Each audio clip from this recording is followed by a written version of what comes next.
കർത്താവിൽ എപ്പോഴും സന്തോഷിപ്പിനെന്ന് പൗലോസ് ലേഖനങ്ങളിലെല്ലാം പറയുന്നത് നമ്മൾ വായിച്ചിട്ടില്ലേ?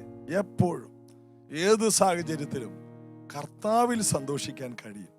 ഇന്നത്തെ ഈ പ്രാർത്ഥനയിൽ പങ്കെടുക്കുന്ന നിങ്ങൾക്ക് സന്തോഷത്തിന്റെ അനുഭവം യേശു തരട്ടെ. പ്രാർത്ഥിക്കാം. യേശുവേ, ഇന്ന് ഈ കൂട്ടായ്മയിൽ പങ്കെടുക്കുന്ന എല്ലാ വീടുകളിലും സകല ബുദ്ധിയും കവിയുന്ന സമാധാനവും പതിവിൽ കവഞ്ഞ വലിയ സന്തോഷവും പകർന്നു കൊടുക്കണമേ, യേശുവിൻ നാമത്തിൽ. ആമേൻ.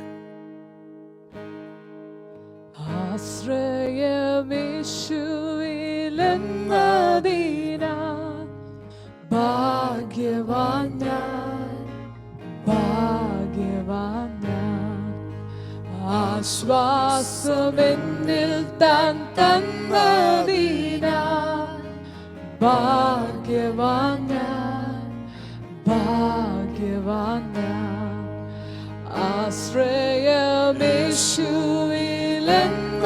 ആശ്രയമേശുവിലെന്നതിനാൽ ഭാഗ്യവാൻ ഞാൻ, ഭാഗ്യവാൻ ഞാൻ. ആശ്വാസമെന്നിൽ താൻ തന്നതിനാൽ ഭാഗ്യവാൻ ഞാൻ, ഭാഗ്യവാൻ ഞാൻ.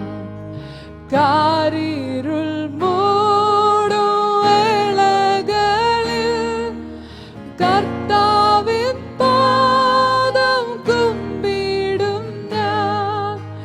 കാരിരുൾ മൂടും വേളകളിൽ കർത്താവിൻ പാദം കുമ്പിടും ഞാൻ. കാരിരും പാണി പാടുള്ള പാണിയ കരുണ നിറഞ്ഞവൻ കാക്കുമെന്നേ, കാക്കുമെന്നേ. കാരിരും പാണിയിൻ പാടുള്ള പാണിയ കരുണ നിറഞ്ഞവൻ കാക്കുമെന്നേ, കാക്കുമെന്നേ.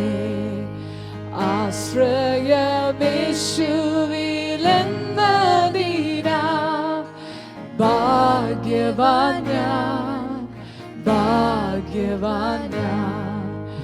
ആശ്വാസമെന്നിൽ താൻ തന്നതിനാൽ ഭാഗ്യവാൻ ഞാൻ, ഭാഗ്യവാൻ ഞാൻ. കാൽവരി നാഥൻ രക്ഷകൻ കല്ലറയ്ക്കുള്ളൊടുങ്ങിയില്ല. കാൽവരി നാഥൻ രക്ഷകൻ കല്ലറയ്ക്കുള്ളൊടുങ്ങിയില്ല. മൃത്യുവെ വെന്നവൻ അത്യുന്നതൻ, കർത്താവായി വാഴുന്നവൻ, വാഴുന്നവൻ. മൃത്യുവെ വെന്നവൻ അത്യുന്നതൻ വിണ്ണിൽ കർത്താവായി വാഴുന്നവൻ, വാഴുന്നവൻ. ആശ്രയമേശുവിലെന്നതിനാൽ ഭാഗ്യവാൻ ഞാൻ, ഭാഗ്യവാൻ ഞാൻ. ആശ്വാസമെന്നിൽ താൻ തന്നതിനാൽ ഭാഗ്യവാൻ ഞാൻ, ഭാഗ്യവാൻ ഞാൻ. ആശ്രയമേശുവിലെന്നതിനാൽ ഭാഗ്യവാൻ ഞാൻ, ഭാഗ്യവാൻ ഞാൻ. ആശ്വാസമെന്നിൽ താൻ തന്നതിനാൽ ഭാഗ്യവാൻ ഞാൻ, ഭാഗ്യവാൻ ഞാൻ. പാടിയതുപോലെ എത്ര വലിയ ഒരു ഭാഗ്യമാണ് കർത്താവിൽ ആശ്രയിക്കുക. ഒടുവിൽ കർത്താവിലും കർത്താവിന്റെ അമിത ബലത്തിലും ശക്തിപ്പെടുന്നത് പോലൊരു ഭാഗ്യം മറ്റൊന്നുമില്ല. ഇന്ന് നമ്മൾ പ്രാർത്ഥിക്കുവാനായിട്ട് ഒന്ന് രണ്ട് വിഷയങ്ങൾ ദൈവസന്നിധിയിൽ കൊണ്ടുവരികയാണ്. ഒന്ന്, ബിന്ദു ജോൺസൺ, എറണാകുളം. എൻ്റെ സഹോദരിയുടെ മക്കൾ രജിതയും രഞ്ജിത്തും തമ്മിൽ എപ്പോഴും കൂടിയാലും പിടിച്ചു നിർത്തുവാൻ കഴിയാത്ത രീതിയിൽ ഭയങ്കര വഴക്കാണ്. അതുകൊണ്ട് ഇളയ മകളെ വേറൊരു വീട്ടിൽ മാറ്റി താമസിപ്പിച്ചിരിക്കുന്നു. അവർ തമ്മിൽ സ്നേഹത്തിലാകുവാൻ പ്രാർത്ഥിക്കണം. അതൊരു മാനുഷികതയല്ലോ, അതൊരു പൈശാചികതയാണ്. കാരണം ഒരുമിച്ച് കാണുമ്പോൾ അതുപോലെ കലഹം ഉണ്ടാകണമെങ്കിൽ അതൊരു ദുരാത്മാവാണ്, ഭിന്നിപ്പിക്കുന്ന ഒരു ആത്മാവാണ്. നമുക്ക് പ്രാർത്ഥിക്കാം. യേശുവിന്റെ നാമത്തിൽ ഞങ്ങൾ ഒരുമിച്ച് പ്രാർത്ഥിച്ചതിന്റെ മേൽ വിടുതൽ കൽപ്പിക്കുന്നു. ആ ദുരാത്മാവ് പെൺകുട്ടികളെ വിട്ടുമാറട്ടെ. സ്നേഹത്തിൽ ഒന്നിച്ച് അവർ വസിക്കട്ടെ. അവരുടെ മേലുള്ള ദുരാത്മാവ് അഴിഞ്ഞു മാറട്ടെ. യേശുവിന്റെ നാമത്തിൽ അവർ സ്വതന്ത്രരാകട്ടെ. യേശുവിന്റെ കുഞ്ഞുങ്ങളാകട്ടെ. ആ കുടുംബത്തെ അനുഗ്രഹിക്കുന്നു യേശുവിൻ നാമത്തിൽ പിതാവേ, ആമേൻ. അടുത്തത് വിനില, പണികുടിയിൽ. എന്റെ വയർ വീർത്തിരിക്കുന്നു, ടെസ്റ്റ് നടത്തിയിട്ട് ഒന്നും കാണുന്നില്ല, എനിക്ക് തൈറോയിഡുമുണ്ട്, എന്റെ സൗഖ്യത്തിനായി പ്രാർത്ഥിക്കണം. യേശുവിന്റെ നാമത്തിൽ വിനില ഇപ്പോൾ തന്നെ സൗഖ്യമാകട്ടെ. ഉദര സംബന്ധമായ എല്ലാ രോഗങ്ങളും ശരീരം വിട്ടുമാറട്ടെ. തൈറോയ്ഡ് എന്ന രോഗം വിട്ടുമാറട്ടെ. ആ സൗഖ്യം ആ മകളുടെ ശരീരത്തെ ഇപ്പോൾ തൊടട്ടെ യേശുവിൻ നാമത്തിൽ, ആമേൻ. ദൈവവചന ചിന്തയിലേക്കാണല്ലോ നമ്മൾ കടന്നു വരുന്നത്. ലൂക്കോസിന്റെ സുവിശേഷം 10-ാം അധ്യായം നമ്മൾ വായിക്കുമ്പോൾ ഒരു ചെറുപ്പക്കാരൻ വന്നിട്ട് കർത്താവിനെ അങ്ങോട്ട് ടെസ്റ്റ് ചെയ്യുകയാണ്. ആരാണ് നല്ല കൂട്ടുകാരൻ? സ്വയം നീതീകരിക്കാൻ ആഗ്രഹിക്കുന്ന ഒരു യൗവനക്കാരനാണ്. അവന്റെ കുറവുകൾ, അവന് ഒന്നുമില്ല എന്നുള്ള ചിന്തയിലാണ് അവൻ ജീവിക്കുന്നത്. അവൻ യേശുവിന്റെ അടുത്ത് വന്നിട്ട് എൻ്റെ കൂട്ടുകാരൻ ആരാണ്? അപ്പോൾ ഒരു കൂട്ടുകാരൻ ആരാണെന്ന് യേശു പറഞ്ഞു കൊടുക്കുന്ന ഒരു ഭാഗമാണ്. അവന് മാത്രമല്ല, നമ്മളും അറിയണം ആരാണ് കൂട്ടുകാരൻ. യേശു ഈ പറയുന്ന തരത്തിലുള്ളൊരു കൂട്ടുകാരൻ നമുക്കില്ല, വാസ്തവമായിട്ടുമില്ല. പക്ഷേ നാം അങ്ങോട്ട് അതുപോലെ ആകണം. മറ്റുള്ളവർ നമുക്ക് എന്ത് ചെയ്യാൻ നമ്മൾ ആഗ്രഹിക്കുന്നുവോ അത് നമ്മൾ അവർക്ക് ചെയ്യുവിൻ. അതാണ് ന്യായപ്രമാണവും പ്രവാചകന്മാരും. മറ്റുള്ളവർ നമുക്ക് എനിക്ക് ഇന്നയാൾ ഒരു ഡ്രസ്സ് മേടിച്ച് തന്നാൽ കൊള്ളായിരുന്നു എന്ന് നമ്മൾ ആഗ്രഹിച്ചാൽ നമ്മൾ ചെയ്യേണ്ട അദ്ദേഹത്തെ വിളിച്ചിട്ട് ഒരു കടയിൽ കൊണ്ടുപോയി നല്ലൊരു ഡ്രസ്സ് മേടിച്ചു കൊടുക്കുക. ഇതാണ് ന്യായപ്രമാണവും പ്രവാചകന്മാരും. മറ്റുള്ളവർ നമുക്ക് ഇന്നത് ചെയ്യണമെന്ന് നമുക്ക് എല്ലാവർക്കും ആഗ്രഹമുണ്ട്. എനിക്കൊരു നല്ല സുഹൃത്ത് വേണമെന്നുള്ളത് എൻ്റെ ആഗ്രഹമാണ്. പക്ഷെ എപ്പോഴും ചതിയല്ലേ പറ്റുന്നത്. ഒരു നല്ല സുഹൃത്തിനെ കിട്ടാറില്ല. യേശു അതിന് ഒരു ഉപമ പറഞ്ഞു കൊടുത്തു. 30-ാം വാക്യം മുതൽ, ലൂക്കോസ് 10:30. ഒരു മനുഷ്യൻ യെരൂശലേമിൽ നിന്ന് യെരിഹോവിലേക്ക് പോകുമ്പോൾ കള്ളന്മാരുടെ കയ്യിൽ അകപ്പെട്ടു. അവർ അവനെ വസ്ത്രമഴിച്ച് മുറിവേൽപ്പിച്ച് അർദ്ധപ്രാണനായി വിട്ടേച്ചു പോയി. ആ വഴിയായി എതിർച്ചയാ ഒരു പുരോഹിതൻ വന്നു അവനെ കണ്ടിട്ട് മാറിക്കടന്നുപോയി. അങ്ങനെ തന്നെ ഒരു ലേവ്യനും ആ സ്ഥലത്തിലെത്തി അവനെ കണ്ടിട്ട് മാറിപ്പോയി. ഒരു ശമരിയക്കാരനോ പോകുന്ന വഴിയിൽ അവന്റെ അടുക്കലെത്തി അവനെ കണ്ടിട്ട് മനസ്സലിഞ്ഞ് അരികെ ചെന്നു. എണ്ണയും വീഞ്ഞും പകർന്ന് അവന്റെ മുറിവുകളെ കെട്ടി അവനെ തന്റെ വാഹന മൃഗത്തിൽ കയറ്റി വഴിയമ്പലത്തിലേക്ക് കൊണ്ടുപോയി രക്ഷ ചെയ്തു. പിറ്റേന്നാൾ അവൻ പുറപ്പെടുമ്പോൾ 2 വെള്ളിക്കാശ് എടുത്ത് വഴിയമ്പലക്കാരന് കൊടുത്തു.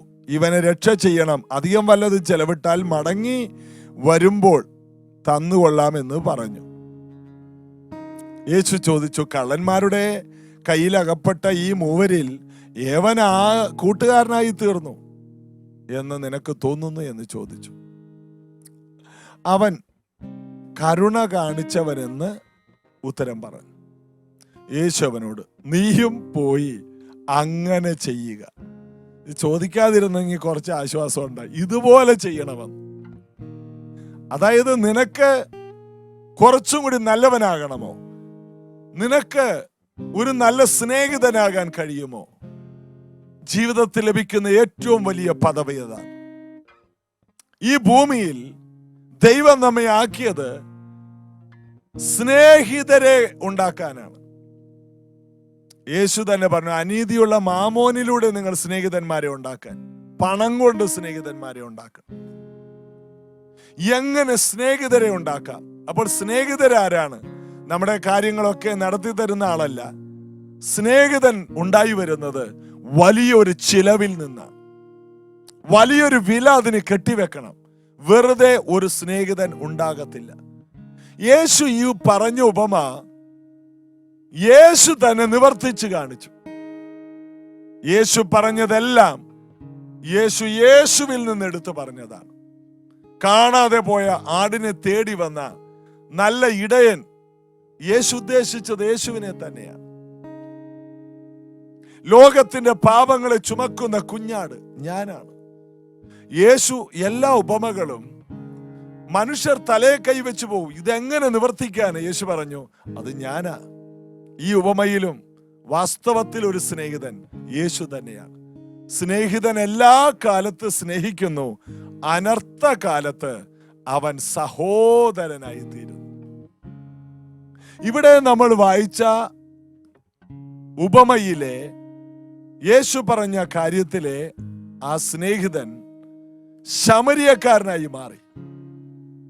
ഒരു ശമരിയക്കാരനെയാണ് യേശു അവിടെ ചിത്രീകരിച്ചത്. കാരണം യഹൂദന്മാർക്ക്, പരീശന്മാർക്ക്, പുരോഹിതന്മാർക്ക് ഏറ്റവും വെറുപ്പും അറപ്പുള്ളവരാണ് ശമരിയക്കാർ.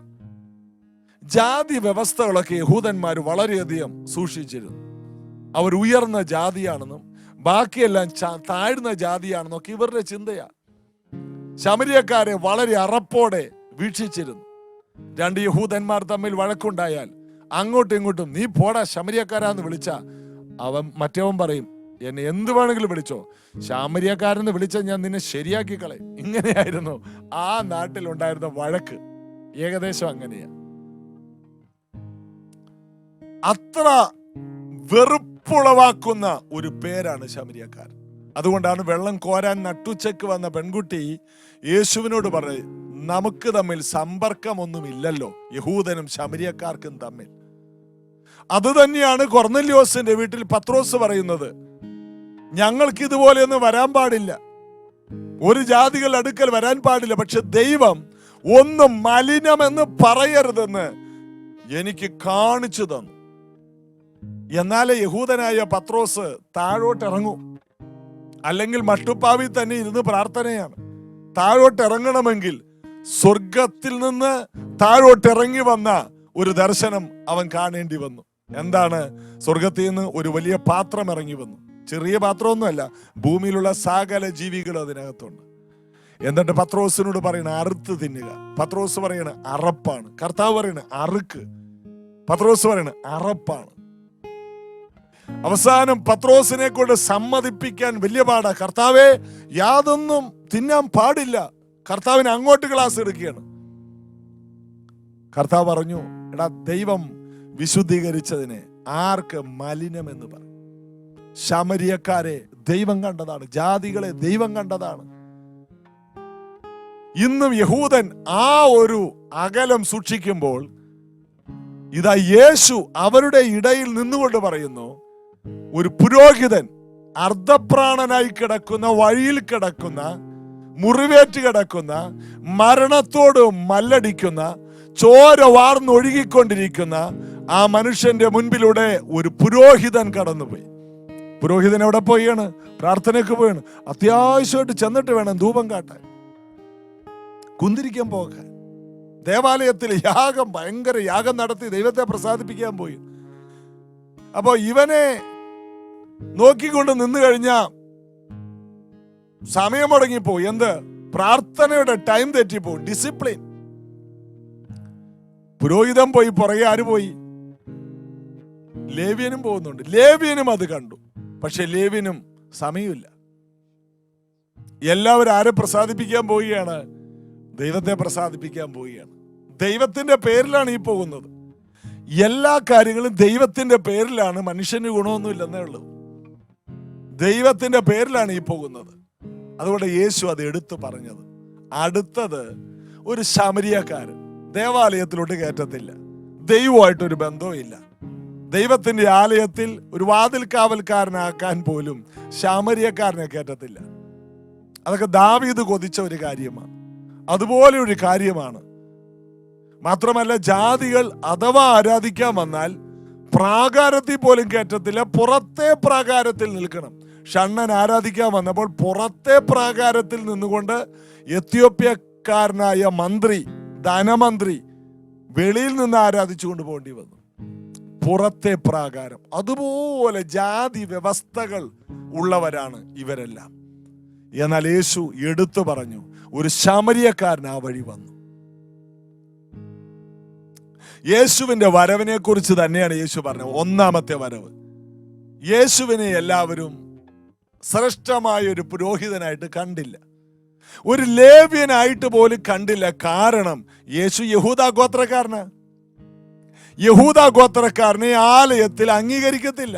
എങ്കിലും യേശു പതിവ് പോലെ ദേവാലയത്തിൽ ബൈബിളൊക്കെ വായിക്കാൻ എഴുന്നേക്കും. എന്നാൽ ലേവ്യനെ പോലെയോ പുരോഹിതനെ പോലെയോ ഒരു സ്ഥാനം ദൈവത്തിന്റെ മഹാപുരോഹിതനായ യേശുവിന് അവർ കൊടുത്തില്ല. അവരുടെ ദൃഷ്ടിയിൽ യേശു ഒരു ശമരിയക്കാരനെ പോലെയാണ്. കാരണം വചനം ലംഘിക്കുന്നു, തെറ്റായ ഉപദേശങ്ങളാണ്, ശബത്ത് ലംഘിക്കുന്നു. ഒരു ശമരിയക്കാരന്റെ വില പോലും യേശുവിന് അവർ കൊടുത്തില്ല. യേശു അതുകൊണ്ട് തന്നെയാണ് ആ ഉപമ പറഞ്ഞത്. അവൻ സ്വന്തത്തിലേക്ക് വന്നു, സ്വന്തമായവർ അവനെ കൈക്കൊണ്ടില്ല എന്ന് യോഹന്നാന്റെ സുവിശേഷം 1-ാം അധ്യായം തുടങ്ങുന്നത് തന്നെ അങ്ങനെ എഴുതിക്കൊണ്ടാണ്. ആദിയിൽ വചനമായവൻ, ദൈവത്തോടു കൂടി ഇരുന്നവൻ ജഡമായി തീർന്നു, കൃപയും സത്യവും നിറഞ്ഞവനായി നമ്മുടെ ഇടയിൽ പാർത്തു എന്ന് പറഞ്ഞവൻ സ്വന്തം ജനത്തിനു വേണ്ടി വന്നിട്ടും അവനെ ദേവാലയത്തിൽ കയറ്റിയില്ല. പണ്ടേയുള്ള കഥകളെ ഉയർന്നിരിപ്പിൻ, മഹത്വത്തിന്റെ രാജാവ് പ്രവേശിക്കട്ടെ.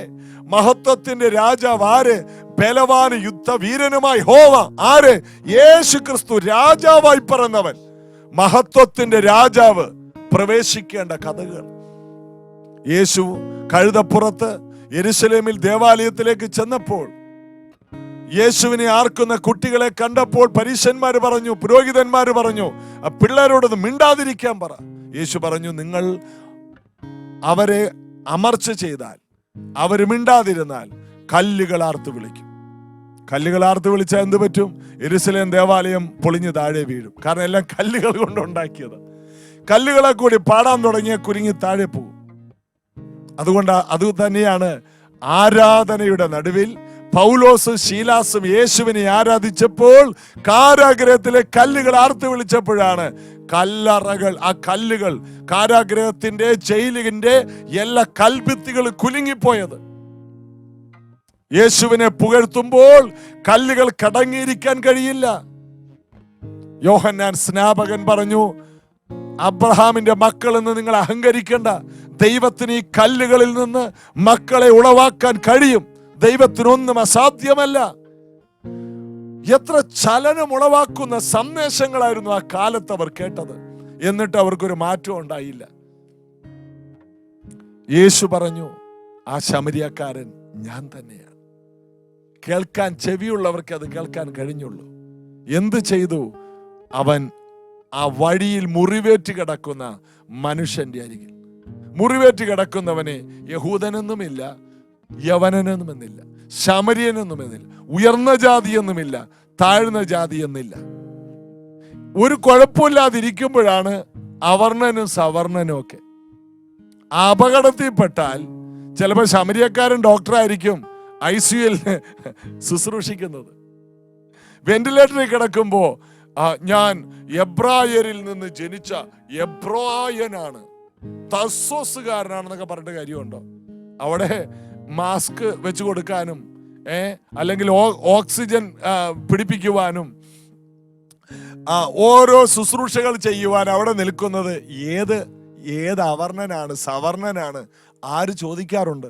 ഇതൊക്കെ അഹങ്കാരം വരുമ്പോൾ പറയുന്ന കാര്യങ്ങളാണ്. അതുകൊണ്ട് ഇതെല്ലാം യേശുവിന്റെ നാമത്തിൽ ഏറ്റുപറഞ്ഞുപേക്ഷിക്കുക. ജാതി വ്യവസ്ഥകളെല്ലാം നമ്മുടെ ഇടയിൽ നിന്ന് പുറത്തു പോകട്ടെ യേശുവിന്റെ നാമത്തിൽ. മുറിവേറ്റ് കിടക്കുന്ന പാപിയാണ് നീയും ഞാനും. യേശുവിനെ സ്വീകരിച്ചത് കൊണ്ടാണ് ആ പാപത്തിൽ നിന്ന് ഞാൻ പുറത്തു വന്നത്. പാപത്തിൽ പിറന്നു കിടക്കുന്ന ഒരു വ്യക്തിയാണ് ജാതി വ്യവസ്ഥകൾ പറയുന്നത്. ഞങ്ങൾ ഇന്ന കുടുംബത്തിലെ, ഏത് ആദാമിന്റെ പാപ കുടുംബത്തിലെ അല്ലേ? ഏറ്റവും വലിയ പാരമ്പര്യം കുരിശും ചുവട്ടിലെ പാരമ്പര്യമാണ്, യേശു ക്രിസ്തുവിൽ ആരംഭിക്കുന്നത്. അല്ലാത്ത ഒരു പാരമ്പര്യവും പാരമ്പര്യമല്ല. യേശുവിന്റെ നാമത്തിൽ നിന്റെ മഹത്വമെല്ലാം, കുടുംബ മഹത്വമെല്ലാം പുറത്തുകള. യേശു ക്രിസ്തു എന്ന ഒരു നല്ല സ്നേഹിതനുമായി ബന്ധം സ്ഥാപിക്കുക. പ്രാർത്ഥിക്കാം. യേശുവേ, ഇന്ന് ഈ ദൈവവചനം കേട്ട കുടുംബങ്ങളിൽ ജാതി വ്യവസ്ഥകൾ മാറിപ്പോകട്ടെ. ഉയർന്നവർ താഴ്ന്നവർ, കറുത്തവർ വെളുത്തവർ എന്നുള്ള, ഉയർന്ന സമ്പന്നർ ദരിദ്രർ എന്നുള്ള വ്യവസ്ഥകൾ യേശുവിന്റെ നാമത്തിൽ ഈ വചനം കേൾക്കുന്നവരുടെ ഇടയിൽ നിന്ന് പുറത്തു പോകട്ടെ. ദൈവത്തിന്റെ ഹൃദയമുള്ളവരാകട്ടെ, ക്രിസ്തുവിന്റെ മനസ്സുള്ളവരാകട്ടെ. അവർ മനസ്സിൽ പുതുമയുള്ളവരാകട്ടെ. കാഴ്ചപ്പാടുകൾ മാറട്ടെ, ജാതി വ്യവസ്ഥകൾ മാറട്ടെ. രാജ്യത്തിൽ ദൈവരാജ്യത്തിന്റെ സത്യം, യേശുക്രിസ്തുവിന്റെ ഈ മാർഗം ഇവർ ഈ രാജ്യത്തിൽ അപ്ലൈ ചെയ്യട്ടെ. യേശുവിൻ നാമത്തിൽ പിതാവേ, ആമേൻ. മരുഭൂമി അർദ്ധപ്രാണന, ഒരു കണ്ണും കാണാതെ വിതുമ്പിയപ്പോൾ ആ സ്നേഹക്കോടി എന്നെ മറച്ചു. ഓമനപ്പേർ ചൊല്ലി എന്നെ മാർവോടണച്ചു. മരുഭൂമിയിൽ അർദ്ധപ്രാണന, ഒരു കണ്ണും കാണാതെ വിതുമ്പിയപ്പോൾ ആ സ്നേഹക്കോടിയിൽ എന്നെ മറച്ചു. ഓമനപ്പേർ ചൊല്ലി എന്നെ മാർവോടണച്ചു. എന്റെ ഹൃദയത്തെ തോടുവാൻ, മുറിവിൽ തലോടുവാൻ യേശുവെ പോലാരെയും ഞാൻ കണ്ടതില്ല. ഇത്രയേറെ ആനന്ദം എൻ ജീവിതത്തിലേകുമെന്ന് യേശുവേ ഞാൻ ഒരിക്കലും നനച്ചതില്ല. എന്റെ ഹൃദയത്തെ തോടുവാൻ, മുറിവിൽ തലോടുവാൻ യേശുവെ പോലാരെയും ഞാൻ കണ്ടതില്ല. ഇത്രയേറെ ആനന്ദം എൻ ജീവിതത്തിലേകുമെന്ന് യേശുവേ ഞാൻ ഒരിക്കലും നിനച്ചതില്ല.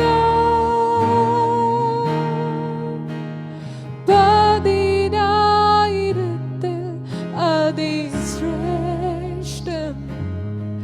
എനിക്കേറ്റവും പ്രിയമുള്ളനാഥൻ, എന്റെ ഹൃദയം കവർന്ന പ്രേമകാന്തൻ,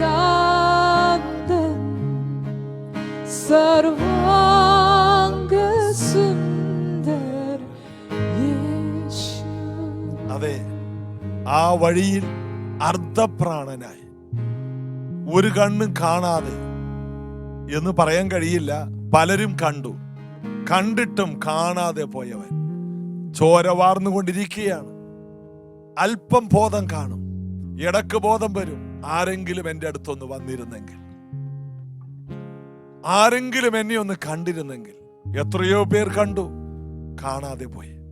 നമ്മുടെ നാട്ടിൽ അറിയാം, നമ്മുടെ നാട്ടിൽ പലരും ചോര വാർന്നു കിടക്കുമ്പോൾ, പല വാഹനങ്ങളും പോയപ്പോൾ ആ കുടുംബക്കാരനുഭവിച്ച വ്യഥ എത്ര വലുതാണ്, എത്ര വലിയൊരു ദുഃഖമാണത് അല്ലേ?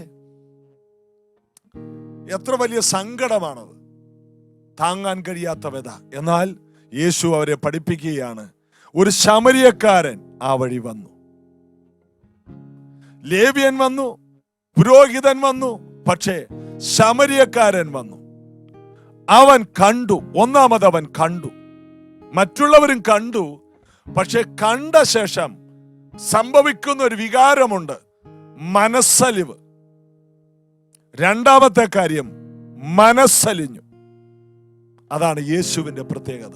അവൻ നമ്മെ കാണുക മാത്രമല്ല, നമ്മുടെ അവസ്ഥ കണ്ട് മനസ്സലിയുന്നവനാണ്. എത്ര പേർക്കറിയാം യേശു നമ്മെ കാണുന്നുണ്ടെന്ന്? യേശു സർവജ്ഞാനിയാണ്, സർവവ്യാപിയാണ്. അഗ്നിജ്വാലക്കൊത്ത കണ്ണ് കൊണ്ട് അവൻ നമ്മുടെ എല്ലാ കാര്യങ്ങളും കാണുകയാണ്.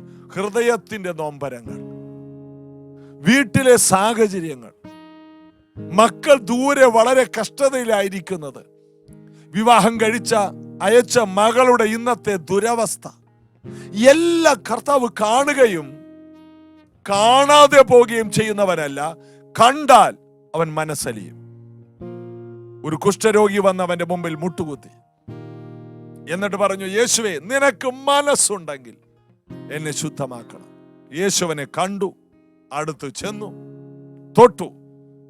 എനിക്ക് മനസ്സുണ്ട്. അതിന്റെ അർത്ഥം എനിക്ക് മനസ്സലിവുണ്ട്. ശുദ്ധമാക. ഉടനെ അവൻ സൗഖ്യമായി. സൗഖ്യമാക്കിയിട്ടല്ല യേശു തൊട്ടത്, തൊട്ട് കഴിഞ്ഞിട്ടാണ് സൗഖ്യമാക്കിയത്. തൊടാതെയും സൗഖ്യമാക്കാം. എന്തിന്? ഇപ്പോൾ കൊറോണ വ്യാപരിച്ച രോഗിക്ക് അവന്റെ അടുക്കൽ ചെന്ന് ആരെങ്കിലും തൊടുമോ? ഇല്ല. യേശുവായിരുന്നെങ്കിൽ ചെന്ന് തൊടും. യേശുവിന്റെ ധൈര്യം, യേശുവിലുള്ള ദിവ്യത്വം, അതാണ്. ഇന്ന് പലരും ഒന്ന് തൊടാൻ കൊതിക്കുന്നവരില്ലേ? എന്നെ ആരെങ്കിലും ഒന്ന് വന്ന് തൊട്ടിരുന്നെങ്കിൽ, എന്നെ ഒന്ന് ആശ്വസിപ്പിച്ചിരുന്നെങ്കിൽ, എന്നെ ഒന്ന് തലോടിയിരുന്നെങ്കിൽ. ഒരുവനുണ്ട്, കർത്താവ്. അവൻ കണ്ടു, മനസ്സലിഞ്ഞു. അടുത്തത്, അരികെ ചെന്നു. അത് കർത്താവിന്റെ ഒരു സ്വഭാവമാണ്. സക്കായിയെ, വേഗം ഇറങ്ങി വാ, ഇന്ന് ഞാൻ നിന്റെ വീട്ടിൽ പാർക്കണം. ഒന്ന് കാണാൻ കൊതിച്ചതല്ലേ കർത്താവിനെ? കർത്താവ് എന്നെ കാണണ്ട, എനിക്കൊന്ന് കർത്താവിനെ കണ്ടാ മതി. നടക്കില്ല സക്കായി. നീ ജനിക്കുന്നതിന് മുമ്പ് നിന്നെ കണ്ടതാണ്. നീ അമ്മയുടെ ഉദരത്തിൽ ഉരുവാകുന്നതിന് മുന്നമേ നിന്നെ കുറിച്ച് അവന്റെ പുസ്തകത്തിലുണ്ട്. പിന്നെയാണോ യേശു എന്നെ കാണണ്ട? എന്റെ ഈ അവസ്ഥ, ഞാനൊരു പാപിയാണ്. കാരണം നല്ലവരെ വിളിക്കാൻ വന്ന നല്ല ഗുരുവല്ലേ. ഈ പാപം നിറഞ്ഞ മനുഷ്യനെ എല്ലാവരും വെറുക്കുന്ന, സമൂഹം വെറുക്കുന്ന എന്നെ എന്തിനു കാണണം? യേശു നടന്നു വരുമ്പോൾ അത്തിയുടെ മുകളിലോട്ട് നോക്കിയിട്ട്, സക്കായിയെ, ഇങ്ങോട്ട് ഇറങ്ങിപ്പോരെ, നീ ആ ഇലയുടെ ഇടയിൽ ഇരിപ്പുണ്ട്. ആരും നോക്കിയിട്ട്, പത്രോസ് നോക്കിയിട്ട് കാണുന്നില്ല, യോഹന്നാൻ നോക്കിയിട്ട് കാണുന്നില്ല. കർത്താവ് ആരെയാണ് നോക്കുന്നത്? ആകാശത്താ ഇരിക്കുന്നത്. സക്കായി ആ മരത്തിന്റെ കൊമ്പിന്റെ, ഇത്രാമത്തെ കൊമ്പിന്റെ ഇടയിലുള്ള ഇലകൾ, അത്തിയുടെ ഇലയെന്ന് പറഞ്ഞ വലിയ ഇലയാ. ഒരു 5-6 വന്നു കഴിഞ്ഞാൽ പിന്നെ ഒരാൾ ഇരുന്നാ കാണത്തില്ല. സക്കായി ആളാകെ ചെറുതുമാണ്, അതുകൊണ്ട് ഒത്തിരി ഇലയൊന്നും വേണ്ട. 3-4 ഇല കിട്ടിയ സക്കായിക്ക് അവിടെ ഒതുങ്ങാം. പക്ഷെ കർത്താവ് ഇലയുടെ ഇടയിൽ നിന്ന് കണ്ടുപിടിച്ചു. അതാണ് നമ്മുടെ കർത്താവ്. എവിടെ മറഞ്ഞിരുന്നാലും, എവിടെ ഒളിഞ്ഞിരുന്നാലും കർത്താവിന്റെ അഗ്നിജ്വാലക്കൊത്ത കണ്ണിന്റെ മുൻപിൽ നീ മറഞ്ഞതല്ല. സക്കായിയെ, വേഗം ഇറങ്ങി വാ. വലിയ പുരുഷാരമാണ്. യേശുവിനെ തൊടാൻ പോലും കിട്ടത്തില്ല. ഭയങ്കര റെക്കമെൻഡേഷൻ വേണം. പത്രോസിനെ കാണണമെങ്കിൽ പോലും 15 പേര് റെക്കമെൻഡ് ചെയ്യണം. അത്രയും വലിയ പുള്ളിയാണ്. ഇപ്പൊ ആര്? പാപിയായ മനുഷ്യനായിരുന്നു, ഇപ്പോൾ പത്രോസ് ആയിക്കൊണ്ടിരിക്കുകയാണ്.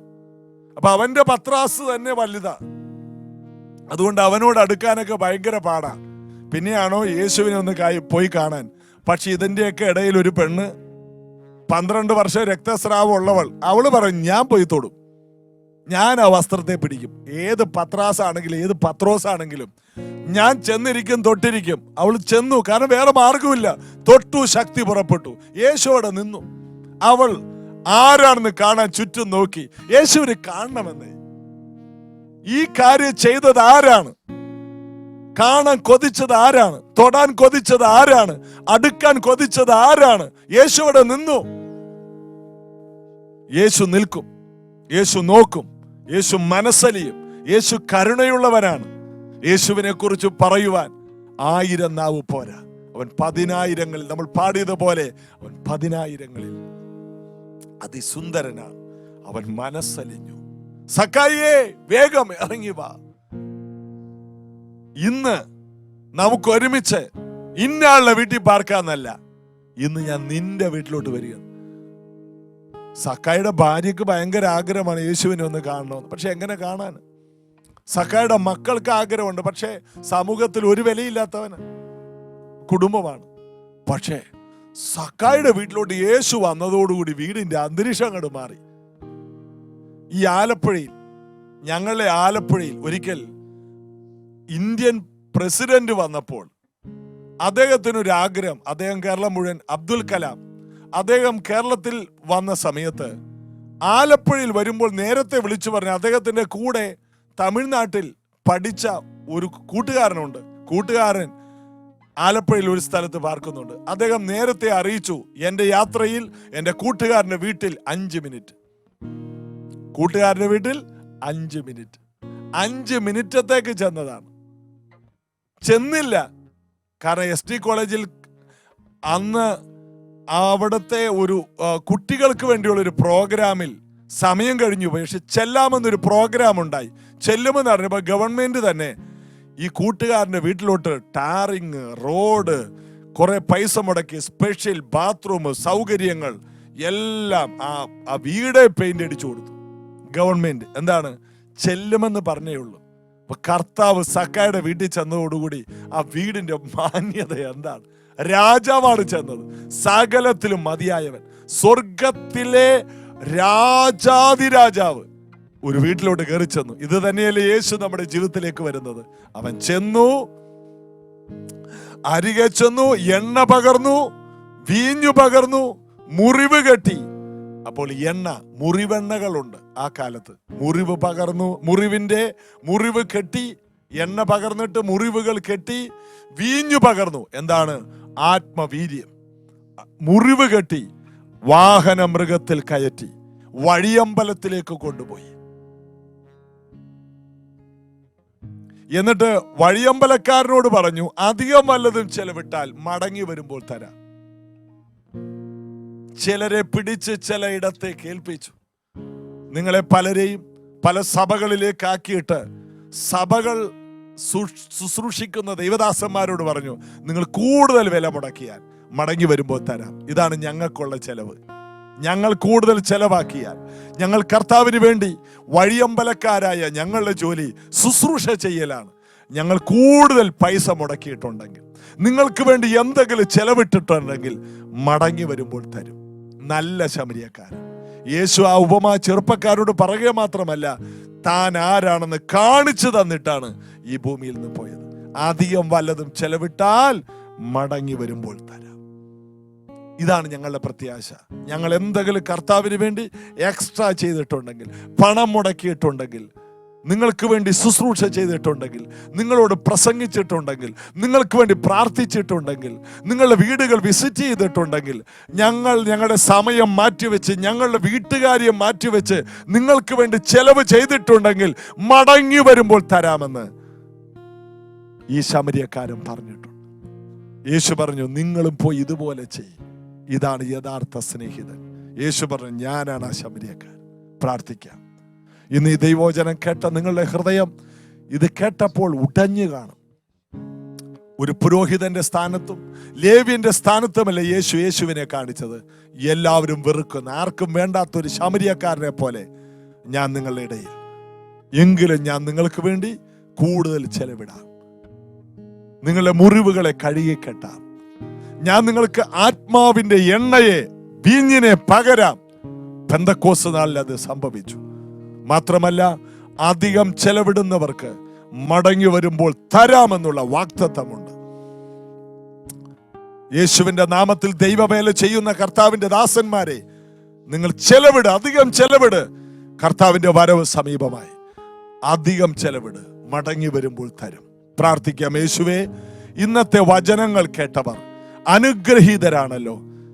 യഥാർത്ഥ സ്നേഹിതൻ ഈ ഭൂമിയിൽ മറ്റാരും ചെയ്യാത്ത രീതിയിൽ സ്നേഹിക്കാൻ കഴിയുന്നവൻ ഈ ഭൂമിയിൽ യേശുവേ അങ്ങ് മാത്രമാണെന്ന് ഞങ്ങളെ പഠിപ്പിച്ചതിനായി നന്ദി.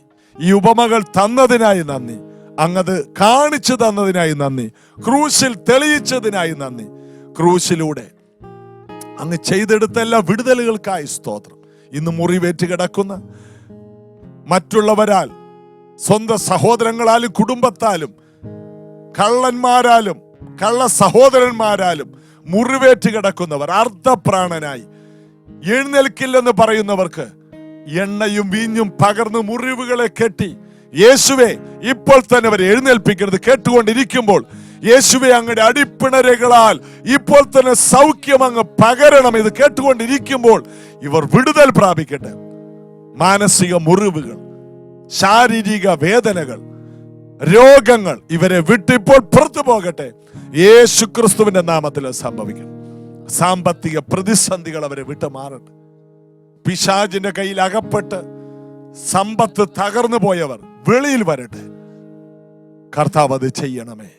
ഈ ജനത്തെ അനുഗ്രഹിക്കുന്നു. നല്ല ശമരിയക്കാരനെ പോലെ കർത്താവ് ഞങ്ങൾക്ക് വേണ്ടി എപ്പോഴും ഉള്ളതിനായി സ്തോത്രം. ഈ മീറ്റിംഗിൽ പങ്കെടുത്ത എല്ലാവരുടെ മേൽ അധികം കൃപ പകരണം. യേശുവിൻ നാമത്തിൽ പിതാവേ. ഒരു നല്ല സ്നേഹിതൻ നമുക്കുണ്ട്. ആ സ്നേഹിതനെ നമുക്ക് അനുഗമിക്കാം. നാളെ ഇതേ സമയത്ത് ഒരുമിച്ച് കാണാം. God bless you.